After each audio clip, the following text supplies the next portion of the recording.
My mama kind of was supporting a lot. Wow. And you just left the house and, because I mean, at 1 year, I mean, you have a lot of wisdom. First of all, I want to say that you have a lot of wisdom, and you, when we were talking, it's I like play around a lot to hide it too. Really? I've had a lot of people think I think I'm a smart ass. Excuse my language, and I don't think that. Right. I'm really smart, and I play it down. Right. Because I don't like to create envy. I don't like jealousy. I don't like nobody to feel like I'm better than them. Right. And I play it down how smart I am, but I really am a smart person, and it comes from God. It don't come from me, you know.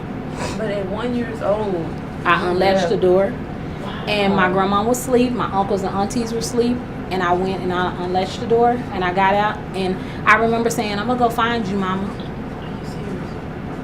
And they found me outside the candy lady. You know, it was always a candy lady in the neighborhood. And I went out to the walking down the street. This was in West Dallas.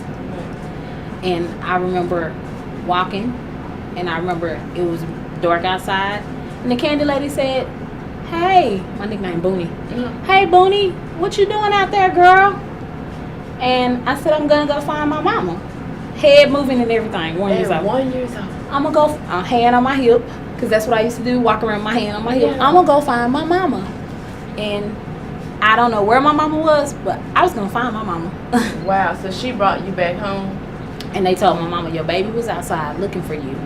You need to stop going to the clubs. We don't know what's hurting you. We don't know what's bothering you, but your daughter is trying to get out and find you in the middle of the night." Your baby?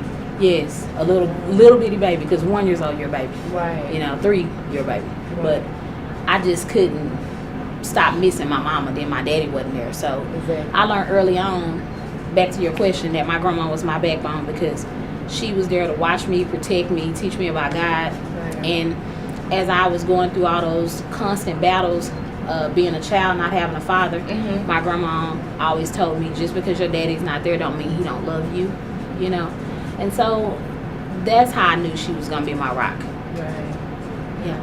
So she pretty much kept things in a positive light. Like she knew that your parents was like kind of like out there in the world. But When I couldn't turn to my dad, when I couldn't turn to my mom, my grandma was there. It was like she was there for everything. This is your mom's mom, right? My mom's mom, Right. correct. So, did you have any problems with behavior? Did you have behavior issues in high school? Which Elementary all the way through high school, even the early 20s, I had behavior issues. it was still streaming from the parents not being there, you know. Daddy always in prison, a lot of that mama happens. emotionally unavailable. Mhm. I'm just gonna touch real quick. It was incest, Mhm. child abuse, emotional abuse, verbal abuse, and then my mom. This is what all my mom went through. Right. And then there was physical abuse by my dad. So by the time my mom had me, I'm grateful that she had me. Right. And I'm right. grateful that she didn't lose her mind. Mhm. Because my mama could have been one of those mamas that just left me somewhere Exactly. in a bag and left me alone. Right. But she instead had me. And as much as people say, "Oh, your mama was so mean and she was so strict," I look back on my life and I look back on her life and I see why she was so strict. She was afraid. Exactly. She didn't want anybody to molest me, touch me. Right. The same thing she went through. And I think in her own weird way, she didn't really know what love was, and I gave her some type of love, and she would have did anything to protect that. And sometimes being a mother, you can smother your kids, but you really trying to love them. Right. You know, or sometimes you can fuss at your kids too much, and it's really, it appears to be fussing, but really it comes from the heart and soul. You're really just saying, "I love you, and I will fuss at you, and I will Exactly. chase you down, and I'll do whatever I have to do to let you know I love you." So I'm very defensive of my mom. Right. You know, you have to cut my hand off to tell me my mama ain't you know, Exactly. the best thing ever. Because I think by the fact that she had a child and at least stood by me, where my father wasn't there at all, she was there. Right. So, do you have other siblings? Yes. Are you the oldest, youngest, middle? I'm the oldest. You're the oldest? I'm the first great grandchild, the first grandchild, and the first child. So, of my mom. how many siblings is it total? From my mom, it's 4. It's 4. And I'm the oldest. And from dad, there's more of us, but I don't know all of them. Oh, okay. So how was it for them? Like growing up, like did you feel like, okay, I'm the oldest, so I have to lead the pack? You know what I'm saying? I felt like being the oldest grandchild and the first great grandchild, I felt like I was a leader. Right. And I lived up to that. I changed all the other grandkids, watched them. I saw everybody born.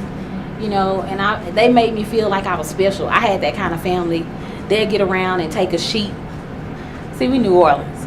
We the real New Orleans. I don't know what Katrina's like, right? You know, the new thing. Exactly. But we're the New Orleans where you would go down and you could go get your Mardi Gras beads. We always kept beads and always partied and give people food. And we didn't have to know you. The family I come from, we don't have to know you to love you. Right. We don't have to know you to feed you. You don't have to be my friend a long time for me to connect with you. To have welcoming arms, To have welcome arms. And I remember my grandma and them standing around in a circle with a sheet, and them all tossing me around in the sheet and playing with me. They did this for years, you know. Really? And just I felt like as an older grandchild, I had to be responsible for the other kids, right? And they put that on me. They even now, if I do something wrong, they don't expect me to just sit there and wallow in it. Okay, you the oldest grandchild. You got people looking looking at you, leaning on you for support. Right. And even though I'm shorter than all my cousins, I'm the oldest, but I'm shortest. Right. They all still look up to me. Really? When my grandma died, they all was looking to me like, where we gonna go from here? And that was the heaviest feeling. Wow. That was the heaviest feeling, looking at my family look to me for strength when I felt so weak. And you was 25 at that time. I was 25. It was one thing that we talked about, and you said that you believe that you